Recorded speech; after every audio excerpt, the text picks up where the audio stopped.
Will I vote today? What a question, Jane. You do test the limits of imagination, as does any voting woman of New Jersey. I know of no other state that allows it, do you? So why shouldn't you girls take advantage of this opportunity, eligible as you are? But I, a married woman, they would never let a married woman vote. What opinion could I possibly have to express? Yes. I too have heard that even Mrs. Adams would vote if such power were granted to her. And so, shall I link arms with my daughters and march upon the tavern to cast my ballot sure as any man? It is, after all, 1801, the dawn of a new century. Who's to say what might not do? In freedom's cause you gained applause, and nobly spurned subjection. You're now the oracle of laws and freedom of election. How you gape at your mother. But you remember it, surely. That song published in the Sentinel several years ago about the voting women of New Jersey. Margaret always sang it. A satire, if I recall, but an apt song for today, nonetheless. How did it go on? That though we read in days of yore, the woman's occupation was to direct the wheel and loom, not to direct the nation. This narrow-minded policy by us hath met detection. While woman's bound, men can't be free nor have a fair election. But will my daughters meet a fair election today? Your Uncle Henry, polling inspector, you know, girls, tells the most unsettling tales. Ballot boxes left unattended, or worse, stolen and broken open. And that men have been disguising themselves in the garments of women, that they may vote multiple times for their parties. Imagine your brother Ruloff wrestling stays and petticoats in the name of party allegiance. And elsewhere, the rumor goes, women have been pulled from their carriages and dragged to vote against their will. Perhaps it is best you go as a group. Though my daughters will hardly need such forceful coercing. Hardly do I say anything without one of you correcting me on some finer point of political discourse. Do you know, Jane, just the other evening in the heat of debate, Catherine waggled Mary Wollstonecraft's Vindication in my face and quoted, with as much conviction as either of her brothers have ever demonstrated. What was it? Oh yes. Women ought to have representatives instead of being arbitrarily governed without having any direct share in the deliberations of government. And there were Anne and Rebecca both nodding in earnest agreement. Even Sally was persuaded. But what was I to understand by this recitation? I can agree with the book's talk on the usefulness of women's rights to education, but for women to hold office, shall your vote today not be representation enough? Surely, daughters, we can agree that it is no small thing to vote, a privilege that Wollstonecraft herself would have no doubt coveted. Do you suppose your sisters, Margaret and Elizabeth, would join you in voting? Were they not married? How curious that a woman of this state might gain a husband and so lose the right to vote. Why is it our custom, this law of coverture, that when a woman marries, she must forfeit her property in its entirety to her husband, thereby trading the security of ownership for the security of partnership? And so in New Jersey, where the law states that anyone in possession of at least 50 pounds may vote, a woman loses not only her property when she marries, but also her right to vote. Of course, I am married, yet have managed to retain my property. Indeed, I have been married 40 years. And how often in that time have I survived only because I found ways to own property in spite of coverture? Too often. They were not a calm 40 years. Imagine how much change since 1761. When I married your father, New Jersey was still under British rule. Who could have anticipated so much change?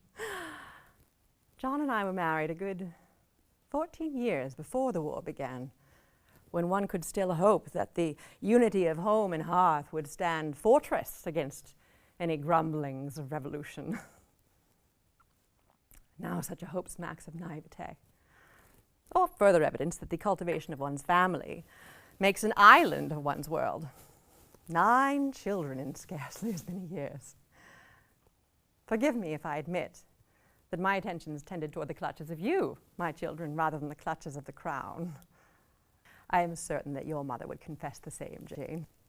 And not only my children, but a household of servants and slaves to manage as well. Always a stocking to mend, a dough to knead, a fire to tend. And such a commotion, even amongst so many daughters. I see now that I should never have taken for granted those first 14 years when my family was whole, unified under one roof, when war was just a whisper and not yet a roar. Please do not think me unpatriotic that I did not relish the upheaval that I knew rebellion would bring. I've read our declaration. I know as well as you what we declared, the unalienable rights with which we've been so endowed. Life, liberty. The pomp and patriotism of war is all fine when you have nothing to lose, but our family stood to lose quite a lot. Why fight to pursue happiness when we had already achieved it? We had this house and our farm, Harlingen. We had determined how to build a life for ourselves within the rules as they were. Of course, we did not want those rules to change. Who could wish for the turmoil of revolution when we had already discovered a means to live in prosperity and privilege?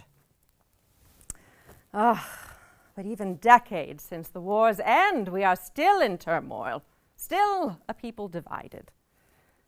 What is our ballot box with its bolts and chains but witness to a nation of two minds?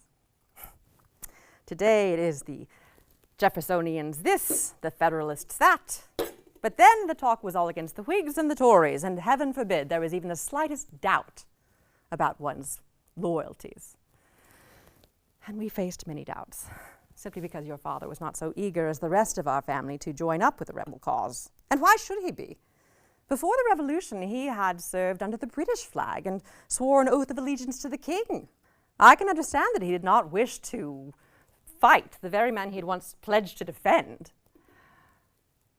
But how are we VanDikes to serve as any sort of example for the community if one of our own was rumored to have aligned himself with the Tories?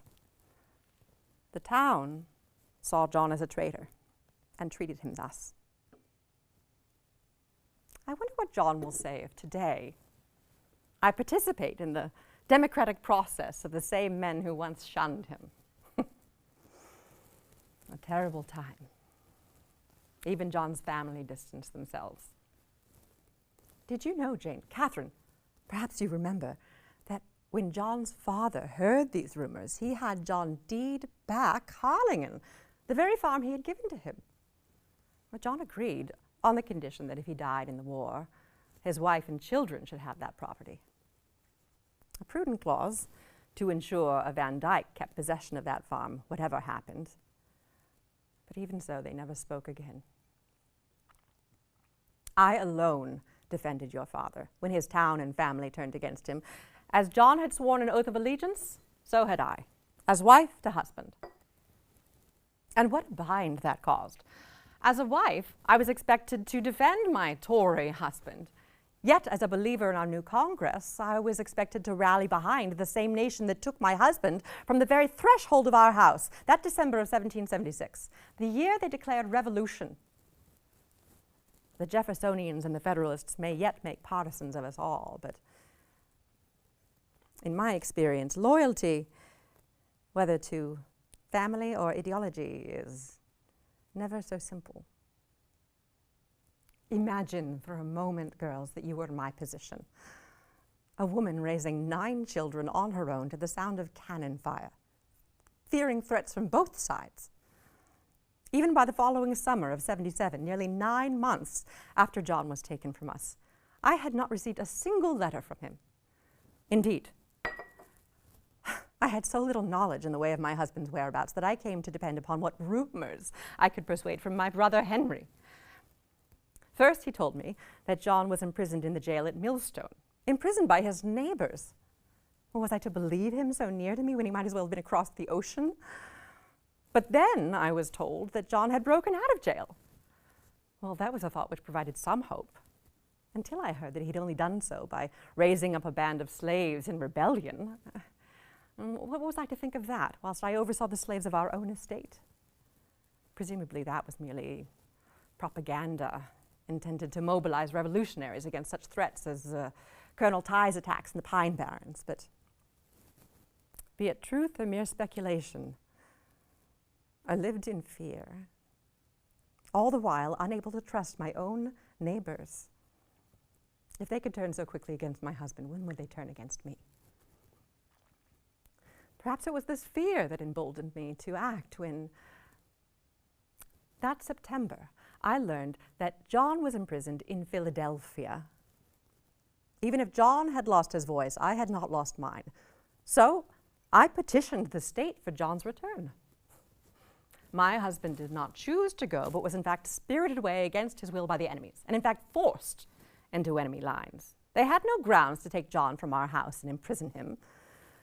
Then I negotiated John's return in exchange for the imprisonment of a man from New Brunswick. I made myself supplicant, of course. Your petitioner humbly prays your honors, I pleaded. I called myself duty-bound and put myself at the mercy of their wisdom and justice. But girls, do not pity me. I did what was in my power, however humiliating. And thus, your father was returned to us. What good it did, for then, in June of '78, not even a full year later, there was an Inquisition signed against him, arguing that John aided the enemy, and signed by members of this very community: Stephen Terhune, Hendrik Gulick, Cornelius van Arsdalen, people I must assume will be voting today. Would you have me confront the embarrassment that I've had to face for so many hard years after the war, just to vote? And even if I did defy their judgmental sneers for long enough to cast my ballot, who's to say my ballot would be counted and not thrown away spitefully? Not that my brother would ever allow such a thing to happen under his watch. Of course, the body politic takes work from all members to bring it to bear.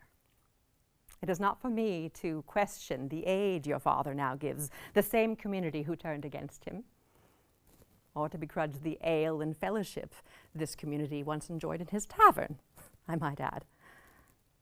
But not so long from my memory is a community banded together in an inquisition against one man. An inquisition which led to the confiscation of this very property. Yes, Jane, this very house, which was originally built by my father and given to me before the strictures of coverture transferred ownership to my husband. But no matter whose property, I lost my home and my husband in the midst of war. A war that was surely begun under the battle cry, "No taxation without representation." If you can find my name on the tax ratables, which I assure you you can, then do I not deserve representation? A vote, perhaps? Never mind that it is not the norm for a married woman such as myself to be in possession of her own property. I came back into possession of this property by my own cleverness with the law. What was I supposed to do? Let them take everything I called my own? I had to represent myself in a court of law. What other choice did I have? To let my children starve? No, that never seems a choice for a mother. So I challenged the courts to purchase back John's estate at auction. Call me a Wollstonecraftian woman, or what you will, Catherine. But a man who owns property may vote, regardless of whether he be single or married. Why should a woman be denied that same right? Let them argue that my ownership is not of clear estate. They removed that section of the voting statute in 1797, so surely now I can argue that I am indeed qualified. Besides, I proved myself to be as much a patriot as the men of Montgomery. Did my daughters ever tell you, Jane, what happened during the war when I entered the revolutionary camps at Elizabethtown? My brother Henry led me to John, who was held captive there. John imparted to me his knowledge of some upcoming loyalist maneuvers, and I conveyed this intelligence back to Henry. I do not know if your father shared such secret information to reassure me or to deceive me, but I needed to prove that though they mistrusted my husband, there was no need to doubt my loyalty to the rebel cause, if not for my political convictions, then for my own safety. How could anyone deem a woman such as myself fit to guard the home front during war, but then, having aided that revolution, say that I lack the acumen to vote? It used to be that you were required to swear an oath that you bore no allegiance to the British crown before they would allow you to vote. Now these same men concern themselves so with one's being a woman rather than one's loyalty to crown or colony. Do these men change the rules simply to fit their own political agenda? I understand that they once worried the local Congress might be filled with Tory sympathizers, but now, what do they fear women shall conspire to do? That we will vote all for one party over the other? Surely they realize that just as men are not of one mind, neither are women. What do they fear? Is our vote not convenient to them anymore? But the men of this state have always had a good deal of nerve. It wasn't enough for them to wage war on the very land where we mothers raised our children, not enough to then drive my husband into exile. No, for after I had endured the social shame of my community, the state of New Jersey charged me, in several cases, for debts owed on the very estate they confiscated from my husband. £34, 1 shilling and 4 pence, with interest.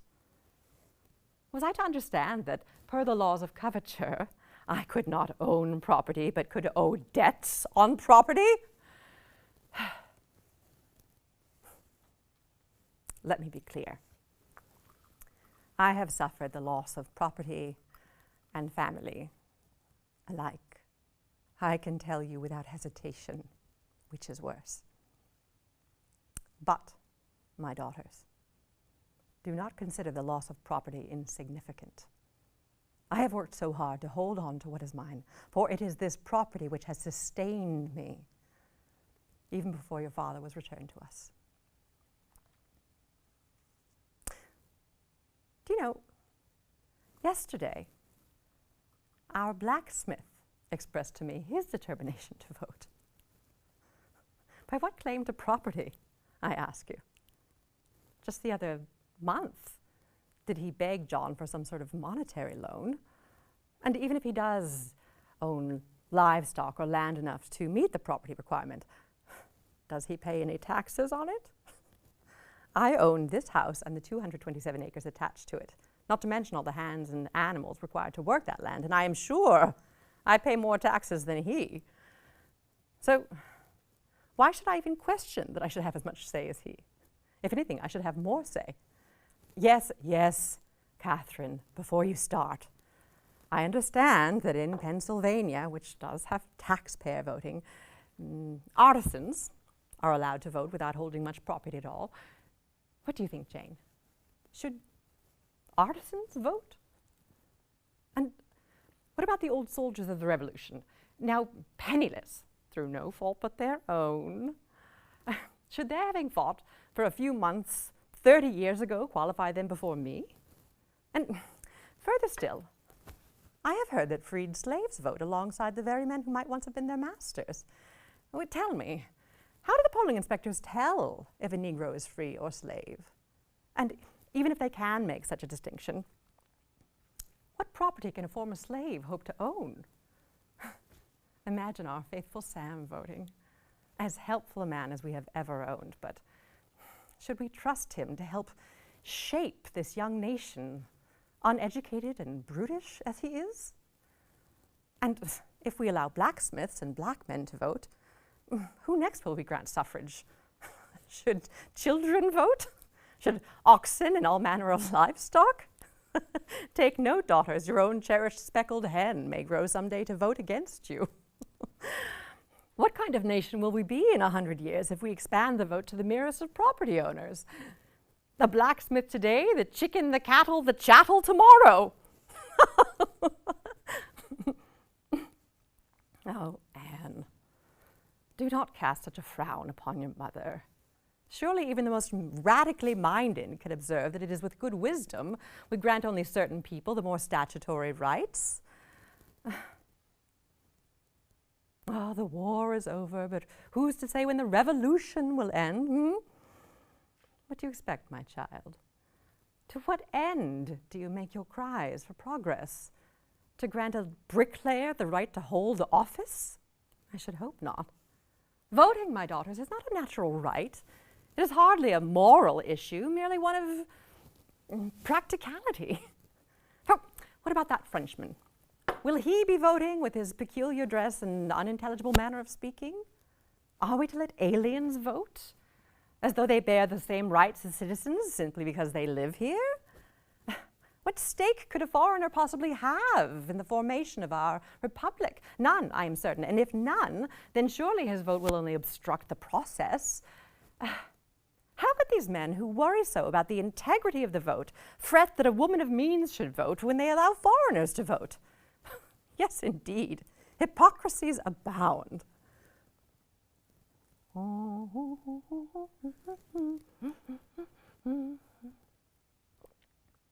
That song, it turns towards mockery, does it not? Something about voting women morphing into witches. Some nonsense about women in breeches holding offices. Yes. And then how does it end? Then freedom, hail thy power prevail o'er prejudice and error. No longer shall men tyrannize and rule the world in terror. Now one and all proclaim the fall of tyrants. Open wide your throats and welcome in the peaceful scene of government in petticoats. As if to say they shall tolerate our suffrage only if we force it down their throats. Perhaps that is true enough. Well, girls, you have convinced me. I cannot keep an opinion to myself. And is my opinion not wrought from years of experience?